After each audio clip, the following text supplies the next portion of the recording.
Hey everyone, this is AJ, doing something a little different today, in which the last chapter of Pride of the Apples was dedicated to one Obbascribbler, or more precisely, her recently departed canine companion, Suki. Which I know is a bit of old news when it happened, a couple weeks ago? Well, in any case, I might have done something like this sooner, if not waiting for Rosie to do her memorial piece for Suki I came up with, based on the Looney Tune art piece, Speechless, when their original voice actor, Mel Blanc, passed away. Cause yeah, pretty much when this happened, everyone who was in some way knew her, or does some kind of voice acting, was just that. Speechless. In fact, I actually remember what I was doing when I heard it happen. I was doing some editing for Midnight Readings Just a Bad Cult when I logged into Skype to see if there was anything new.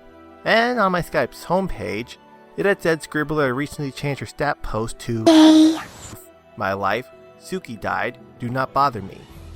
And I swear, my first worries were not if she would still be able to do Applejack for Pride, but what she was going through. Cause just a few months ago, I went through a similar experience with my own dog, which by the way, thanks again Rosie for making the vector used in this. So the first thing I did was went straight to the BSP chat group, since she also does cheerlead for Instant Mom, saying, guys, Scribbler will not be available for a while. Don't ask why, I don't want to say anything until she feels comfortable enough posting something on YouTube or DArt. Just give her some space, and to not expect any lines from her too soon. Cause yeah, Suki was pretty much mentioned at the end of every one of her ponytail videos. Her whole Patreon was set up just taking care of her dog, and she even made a video of them playing together and having a fun day just before Suki passed away. Aside from how torn I was because I could relate to her, it just hurt me to see a person like Scribbler going through so much pain.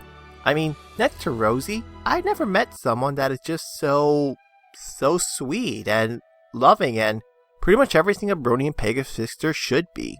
And I know not just with people she's close to, but even to many just getting started. I mean, I know she can't possibly respond to every fan mail asking to be in one of her videos or to do a line for them, but from what I understand, if she thinks someone has the right potential, talent, and heart, she'll do whatever she can to help them in any small way.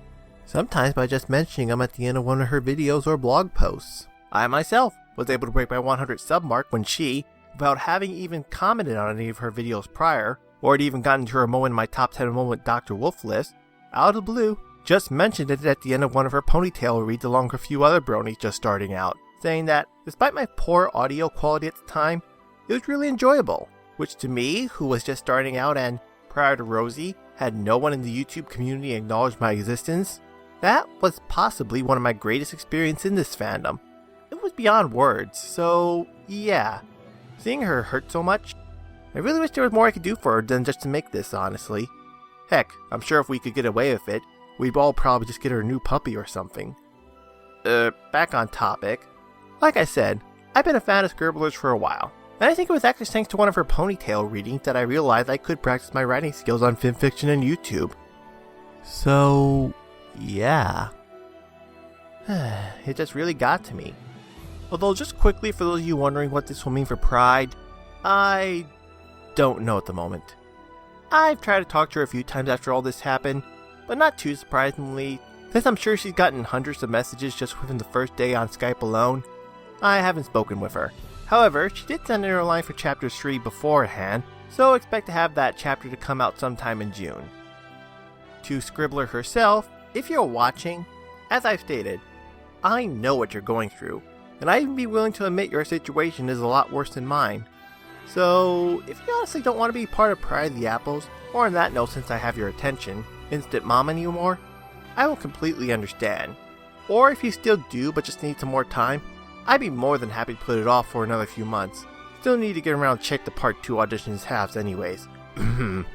Though, if you wouldn't mind dropping me a private message sometime soonish either way, I would appreciate that, just to know how to move forward with this dramatic reading. Now, on a more personal note, Scribbler, I just want to say, thank you.